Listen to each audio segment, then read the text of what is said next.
Presidential candidates Pete Buttigieg and Amy Klobuchar have, throughout their campaign, proudly claimed to be representing the American heartland. We've heard it before from other politicians, but now there appears to be a bit of backlash to the term. The former South Bend, Indiana mayor sent this tweet out last week saying, quote, "In the face of unprecedented challenges, we need a president whose vision was shaped by the American heartland rather than the ineffective Washington politics we've come to know and expect." Well, since then, many have pushed back against the term for being another way to refer to white voters, or coded language, if you will, creating an us versus them mentality. So Ben Zimmer is a contributing editor with The Atlantic and joins me now. You wrote a really interesting article on the surprising backlash that Pete Buttigieg received, because he sent out this tweet, which seems pretty kind of a plain Jane tweet, and there was a lot of criticism in return. So I want to talk about the phrase the American heartland. Where did it come from? And why is it being seen as coded language now? Well, the word heartland, it's an interesting term. I mean, it's just a single word, and yet it's become so politically charged. The word itself actually goes back to the 17th century. It was actually a poetic term for a place where the heart resides, a lovely image. But it didn't really start getting associated with the American Midwest until the mid-20th century. Especially in World War II and the aftermath, people started talking about the heartland values. And if you think of, Harry Truman from Missouri, Dwight Eisenhower from Kansas, it was associated with that middle part of the country.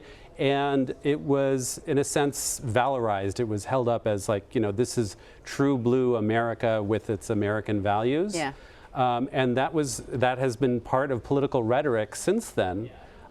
But, we can see from the latest reaction to the tweet from Pete Buttigieg, a lot of people are taking issue with that term now.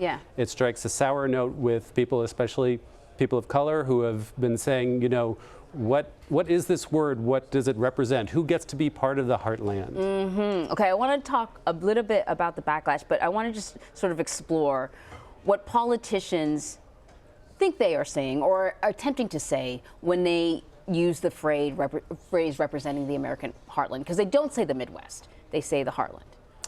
Well, it has connotations of, again, sort of the heart of America. You can think of the, rather than simply just describing a geographic area the way that the Midwest does, it has a more emotional value to it. Is winning over the heartland important to politicians? Well, sure, and especially when Iowa is the the first contest in the primary season. So the message that Pete Buttigieg and also Amy Klobuchar have been sending out as Midwesterners has been an attempt to appeal to those Iowa caucus goers. Now, how that plays out for others, though, it's going to be received differently by different people. And so what plays in Iowa might not play so well in the rest of the country, where hearing that word heartland might get people feeling, well, am I included in this heartland? And this is an issue that Pete Buttigieg is trying to address. When he's been asked about this, he says, well, the heartland I'm talking about is inclusive, it's diverse, and he points to the fact that South Bend is more than 40% non-white in its population.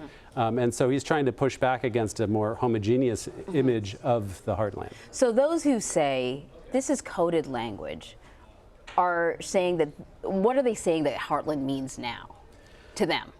Well, basically white, white working class Midwesterners is generally, what is brought to mind with that term. And so we saw with the Twitter reaction that using that term, in a sense, can erase the experiences of people of color who live in the Midwest but don't feel represented by this term. Right. Is it kind of like the Democrats' version of Make America Great Again, which many people had suggested was hearkening back to a bygone era where America was, well, less diverse?